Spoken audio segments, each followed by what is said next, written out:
18वीं सदी के आखिर में दुनिया में एक क्रांति आई थी जिसे लोग इंडस्ट्रियल रेवोल्यूशन के नाम से जानते हैं। इस क्रांति ने दुनिया के विकास में एक अहम बदलाव किया। अब औद्योगिक कारखानों में बड़े बड़े कार्य करने के लिए मशीनों का उपयोग किया जाने लगा था, जिसे चलाने के लिए जेम्स वॉट द्वारा बनाया गया भाप का इंजन ही एकमात्र विकल्प था। और शायद आप जानते होंगे कि 30 जनवरी 1736 को जन्मे द ग्रेट जेम्स वॉट को भाप के इंजन के आविष्कारक के रूप में जाना जाता है। पर हम आपको बता दें कि दुनिया में किसी भी आविष्कार को किसी एक व्यक्ति की खोज कहना शायद गलत होगा, क्योंकि दुनिया में जितने भी अहम आविष्कार हुए हैं उसके पीछे बहुत से वैज्ञानिकों और इंजीनियर्स ने अलग अलग समय में अपना योगदान दिया था। आपको बता दें कि इंजन के आविष्कार का इतिहास भी बहुत ही लंबा रहा है। आमतौर पर जिन वैज्ञानिकों ने इंजन के आविष्कार में अपना अहम योगदान दिया वो हैं Heron of Alexandria, Thomas Newcomen, James Watt. प्रथम प्रयास। अगर इतिहास के सबसे पहले भाप के इंजन की बात की जाए तो उसे पहली सदी में बना लिया गया था, जिसे यूनान के रहने वाले एक इंजीनियर और मैथमेटिशियन हीरोइन ऑफ अलेक्जेंड्रिया ने बनाया था, जिसका नाम उन्होंने एईओ लिपेल रखा था, जिसे बाद में लोगों ने हीरोन इंजन नाम दिया। वास्तव में एक स्टीम टरबाइन थी ये, जो कंटेनर में रखे पानी के गर्म होने पर चलती थी। बता दें कि इसके इस आविष्कार में एक गेंदनुमा बड़े कंटेनर में पानी भर दिया जाता था, जिसमें दो तरफ से नोजल लगाए गए थे, और फिर पानी से भरे गोल कंटेनर को पाइवट के जरिए टांग दिया जाता था और फिर पानी को गर्म किया जाता था। भाप बनने पर वो तेजी से इस नोजल के जरिए बाहर निकलती और गेंदनुमा टरबाइन को घुमा देती थी। इनके इस आविष्कार को आज भले ही एक मामूली आविष्कार समझा जाए, पर आज से 2000 साल पहले किसी इंसान द्वारा इसकी कल्पना करना भी आसान नहीं था। आप इस वीडियो में देख सकते हैं कि जब इस मशीन में पानी भरकर गर्म किया जाता है तो भाप बनने पर कैसे टॉर्क प्रोड्यूस होता है। आपको बता दें कि हीरोन ऑफ अलेक्जेंड्रिया ने अपनी इस इंजन का प्रयोग यूनान के एक मंदिर में किया, जिसे वो मंदिर के दरवाजे को खोला और बंद किया करते थे। हालांकि इनके इस इंजन को चलाने के लिए बहुत ही ज्यादा ईंधन की जरूरत पड़ी थी। हीरोन ऑफ अलेक्जेंड्रिया ने कई आविष्कार भी किए थे। उन्होंने पिस्टन और पंप के बारे में अपनी किताब में बहुत पहले ही वर्णन कर दिया था। दूसरा प्रयास। समय समय पर कई वैज्ञानिकों और इंजीनियर्स ने भाप की शक्ति और भाप के इंजन के बारे में अपनी अपनी किताबों में उल्लेख किया था, जिनमें से एक लियोनार्डो दा विंची भी थे, जो कि एक महान चित्रकार और आविष्कारक थे। उन्होंने 15वीं सदी में अपनी एक पेंटिंग और लेख के जरिए दुनिया को भाप की ताकत और भाप यंत्र के बारे में बताया था। उन्होंने एक भाप से चलने वाली तोप का डिजाइन भी बनाया था। 15वीं सदी में इजिप्ट के ही एक महान फिलोसोफर, एस्ट्रोनॉमर और इंजीनियर ताकी अल-दिन, जिन्होंने सन 1551 में भाप के इंजन का एक डिजाइन बनाया था, जिसमें एक बड़े चक्के को भाप के जरिए घुमाया जाता था। आप वीडियो में देख सकते हैं, पिस्टन को रॉड के जरिए व्हील से जोड़ा गया है और फिर भाप के दबाव से पिस्टन मूव करता है, जो कि चक्के घुमा देता है।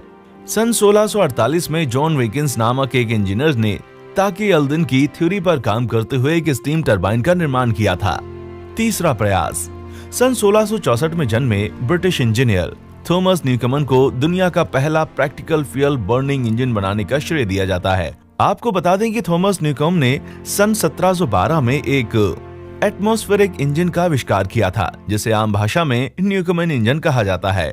उनका ये इंजन एटमॉस्फेरिक प्रेशर और स्टीम प्रेशर में हुए अंतर की वजह से बने वैक्यूम पर आधारित था। 18वीं सदी की शुरुआत में पूरे यूरोप में खदानों में पानी भर जाने की वजह से बहुत ज्यादा नुकसान हो जाता था।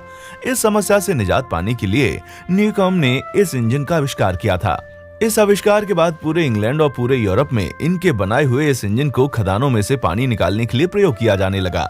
आप जो स्क्रीन पर अभी देख रहे हैं वो न्यूकमन के बनाए हुए इंजन का एनिमेटेड पार्ट है। आप देख सकते हैं कि नीचे भट्टी है, जो बॉयलर में रखे पानी को गर्म करके ढेरों मात्रा में भाप पैदा करती है, जो स्टीम इनलेट के वाल्व के खुलते ही सीधे कंडेंसिंग सिलेंडर में चली जाती है और इस स्टीम प्रेशर से पिस्टन ऊपर की तरफ चला जाता है और फिर अचानक वाल्व बंद करके ठंडा पानी कंडेंसिंग सिलेंडर में छोड़ दिया जाता है, जो कि भाप को तेजी से ठंडा करके पानी में बदल देती है और इस प्रक्रिया से सिलेंडर में वैक्यूम क्रिएट होता है, जिससे पिस्टन तेजी से नीचे की तरफ आ जाता है।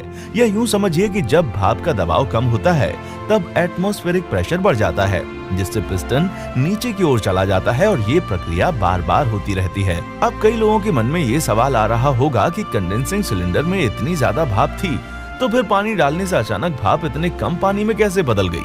तो आपको बता दें कि 1 लीटर पानी का जब भाप बनता है तो 1700 लीटर पानी की जगह के बराबर हो जाता है। न्यूकॉमेन के इस इंजन से खदानों को तो काम में लिया जाने लगा, मगर उनके इस इंजन की गति बहुत ही कम थी और साथ ही इसको प्रयोग में लाने के लिए बहुत ज्यादा मात्रा में ईंधन खर्च होता था। पर जो भी हो, वास्तव में ये दुनिया का पहला भाप इंजन था। चौथा प्रयास, जेम्स वॉट, जिन्हें भाप के इंजन का असल आविष्कारक माना जाता है। जेम्स वॉट का जन्म 19 जनवरी 1736 को स्कॉटलैंड में हुआ था। उनके पिता शहर के एक मशहूर व्यक्ति और जलपोत निर्माता थे। जेम्स बचपन से ही अपने पिता के साथ कारखाने में जाते थे और छोटे बड़े मशीन के सामानों को बनाने में दिलचस्पी लेने लगे थे। सर्दी की एक रात उन्होंने देखा कि जिस केतली में चाय उबलने के लिए रखी थी, उसका ढक्कन भाप की वजह से बार बार ऊपर की तरफ उठ रहा था। उन्होंने ढक्कन के ऊपर एक हल्का सा सामान रख दिया, फिर भी भाप के दबाव से ढक्कन उठने लगा। उस दिन उन्होंने भाप की शक्ति को पहचाना और उसका उपयोग करने की योजना बनाई।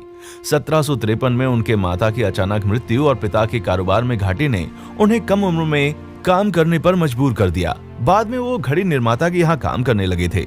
1757 में उन्होंने अपना एक छोटा सा वर्कशॉप भी खोल लिया था, जहाँ वो मशीनरी उपकरणों को ठीक करने लगे थे।